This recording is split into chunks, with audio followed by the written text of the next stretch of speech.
everyone, my name is Alex and I'm a program facilitator here at St. Mary's Home. And today I'm going to be talking about our fourth module in our life skills program, Money Matters. So Money Matters is a program all about managing on a low income now while making steps to plan for your future. So today for our final module, we'll be talking about credit scores and credit reports. Okay, so what is a credit score? So typically speaking, a credit score is a number assigned to an individual that indicates to lenders that individual's capacity to repay a loan. So usually the higher the score, the better a borrower looks at potential lenders. Your credit score is based on your credit history, which contains the number of open accounts that you have, total levels of debt, your repayment history, and a few other factors. So lenders use credit scores to evaluate the likelihood or probability that an individual will repay a loan in a timely manner. So an excellent credit score would be from 800 to 850. So an excellent credit score means that you always pay down your credit on time. Very good, 740 to 799. Good score, 670 to 739.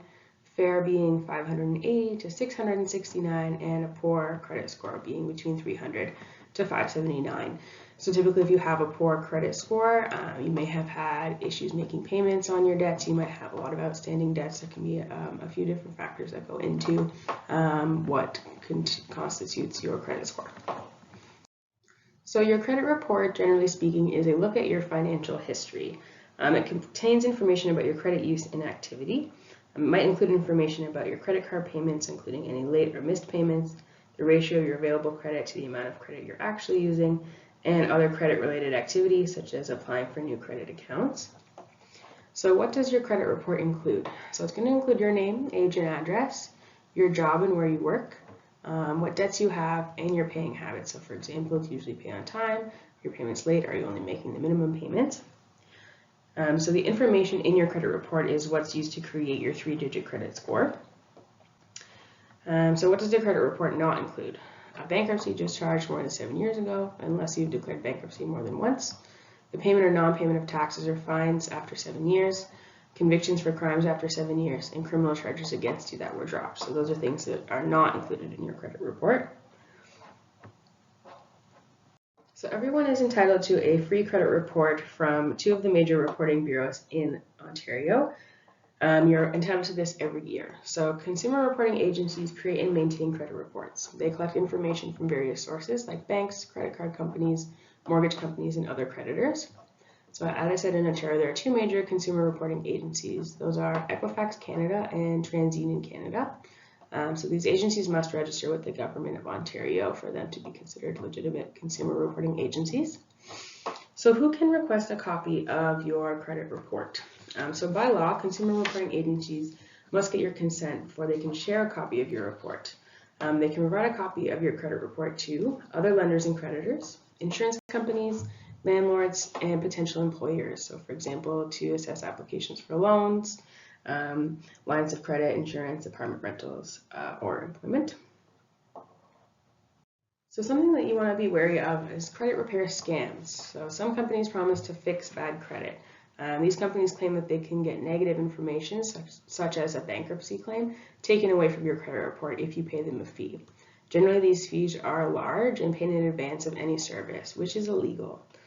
So be aware that it's illegal for credit repair companies to accept advance payment or to charge a fee unless their services led to a real improvement in your credit file. It's illegal for credit repair companies to say that they can improve your credit file before looking at your consumer report. Credit repair companies must provide you with a written contract. You also have a 10-day cooling off period, which means that you have that 10 days to cancel the contract. And you can take a company to court if you cancel a contract during the 10-day cooling off period and they don't refund you for any of the money that you have paid them. So again, something that you want to be really wary of these credit repair scams. Okay, and finally for today's video, we're just going to talk about some tips to maintaining good credit. So some of these tips include always paying your bills on time. So even if you have a reason for being late with your payment, you really want to communicate with your credit company to let them know that it's going to be late and to work with them to kind of manage your payments. So you don't want to go over your credit card limit. That's going to get you extra fees, and also it's going to reflect on your credit score. Don't apply for credit too often. and understand the total cost of everything that you buy and adding up your monthly charges. So just really being aware of what purchases you're making with your credit card and that you actually have the funds to pay down those payments. The only way to improve a poor credit rating is to pay your debts and allow time to pass to show that your payment habits have improved.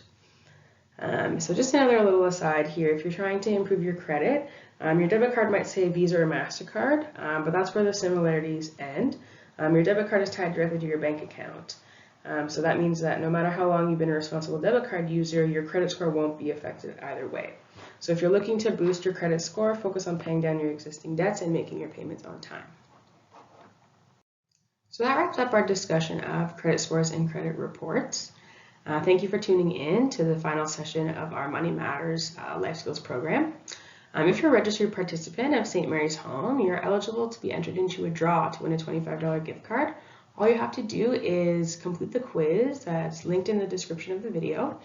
When you've completed, press done and email a screenshot of your completed quiz to info@stmaryshome.com.